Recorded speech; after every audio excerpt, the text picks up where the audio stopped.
All right, let's keep going because there is so much more to this communications, and we know we love communications. We love to talk and know what's going on. So let's look at this. Okay, so the most important receptor protein pathways in the cells, let's look at some of these. The first one is the G protein pathway. Man, that sounds so cool, doesn't it? Like G, you'd think like G, like good dog protein. Okay, so maybe not. Maybe like gorilla. No, that's not one either. I don't know. Really, what the G stands for is guanine nucleotide binding proteins. Oh, man, that sounds so much more cool. All right, so we have the G protein pathway. This is the most common pathway used by cells. So we're talking about communication. The G protein, we have this G protein linked receptor, okay? Now keep in mind, cell membrane, inside of the cell, outside of the cell. Okay, so here's the cell membrane. Here's our protein that's embedded in that membrane for signaling, okay? So here's our G protein linked receptor. And this serves as that attachment point for the ligand. Remember, that's found in the plasma membrane of the cell, and this acts as the hands for the cell. This is going to change the shape upon the attachment of the proper ligand. So when that comes in, that signal molecule comes in here and binds, this is going to change shapes. So here's our receptor, and we also have this G protein in here. So here's our G protein. This is our receptor. Remember, we're looking at our signal transduction pathway. So the first step is the reception. This is this. Then we have our transduction. So here's our G protein. This protein, or an enzyme is a protein, but it acts as a relay protein that's going to carry the message to the appropriate location. This is going to take it from outside, the signal from outside to the inside, okay? So it's going to bring that in, and then you're going to have this whole series, just transduction. Remember, you have a series of steps, and so they're going to continue on in that fashion. So here's our G protein. It's going to link up here, and then we're going to have this series of reactions that are going to take place. It's going to carry the message to that appropriate location. So then you're going to have, in this process, you're going to have phosphorylation that takes place. Phosphorylation is a fancy way of saying we're going to add on a phosphate group, okay? And that phosphorylation is possible due to the shape change. So the shape change that's occurred is now possible because of the phosphorylation, because that phosphate group's been added that occurred with that receptor protein. Now, what that process is going to do, what this is going to do, is it's going to, quote, turn on the G protein. Now, this activated G protein then travels to the appropriate enzyme or protein to phosphorylate it. Now, what this usually is something called GTPase. Whoa, what is that? Let's back up just for a minute. GTP, and then it ends in ASE. I want you to circle this in your notes. The ASE, you need to circle that because highlight it, whatever you want to do, and I want you to make note that ASE will usually denote an enzyme, and then that tells you what that enzyme is working on. In this case, the GTPase is going to work. It's an enzyme that's going to work on that GTP. So it's this activated protein molecule that's happened now, and so it's going over to this enzyme, and it's going to work with this GTPase in order to phosphorylate it.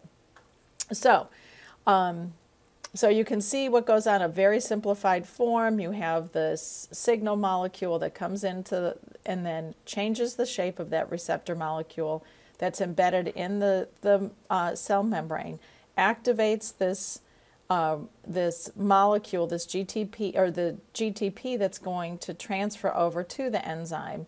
And then this phosphorylation, you can see this independent phosphate group here has been released. And we'll do a little math here, but GTP is triphosphate, 3 phosphates. GDP is diphosphate because we've removed the phosphate group from here. All right, let's look at the tyrosine kinase receptor pathway.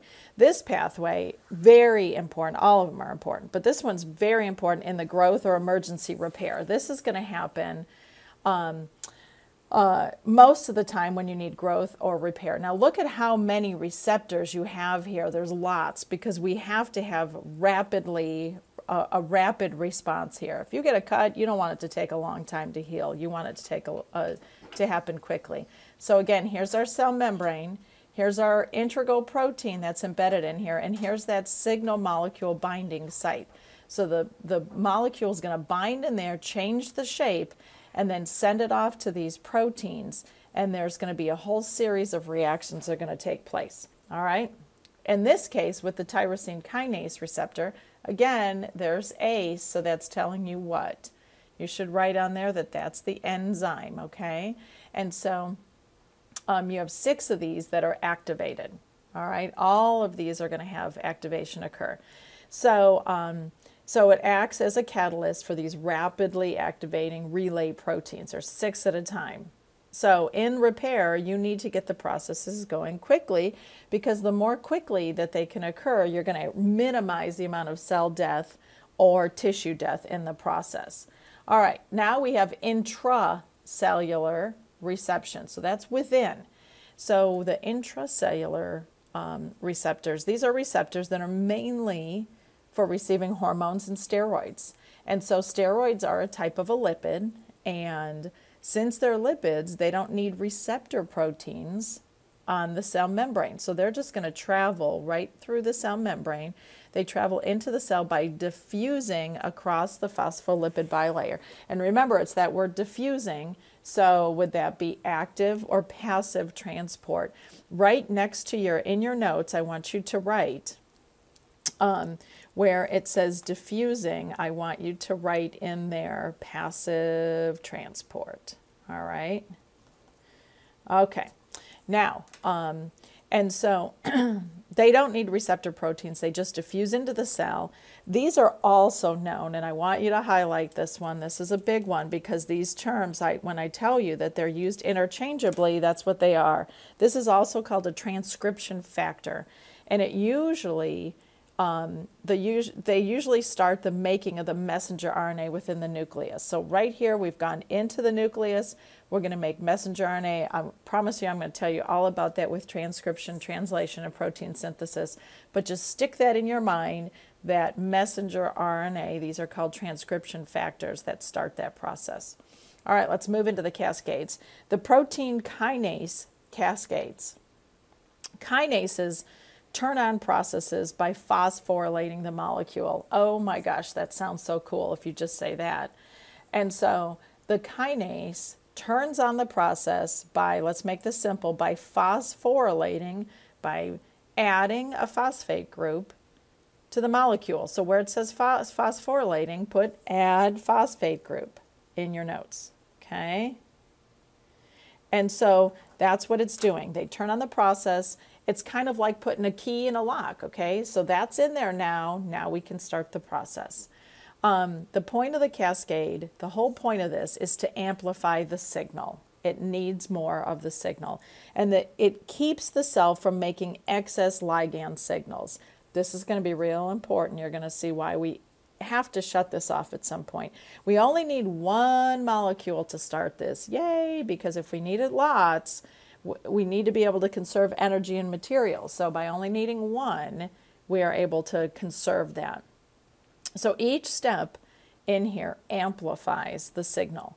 It also can control the reaction rate of this process.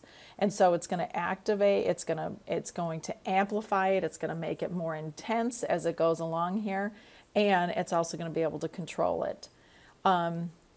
So when we look at these protein phosphate cascades, the turnoff processes occur by removing a phosphate ion from the molecule. Think about this. This is just the opposite. We phosphorylated it, we added a protein, and that allowed the process to begin. Now, if we take one out, it stops the process. It's very important when we look at cancer cells and the growth of cancer. That's what you have, is this pathway that protein, phosphate group has not been removed. So this continues to happen. It continues to happen. Look at how quickly the number of molecules are activated. 1, and then 1 to the 2nd power, 1 to the 4th power, 1 to the 5th, 6th, 8th.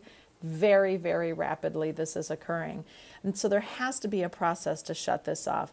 The end product of the pathway is about the regulation of some cell process. Let's cut to the chase. Let's get our signal through our reception. Let's transport through the series of steps, transduce it through transduction, take it through these series of steps, and then ultimately get the response and then turn it off. It has to stop at some point. So the responses are usually protein synthesis or some sort of product synthesis, and then it's shut off. And that's the end of our story for today. I know you're so sad.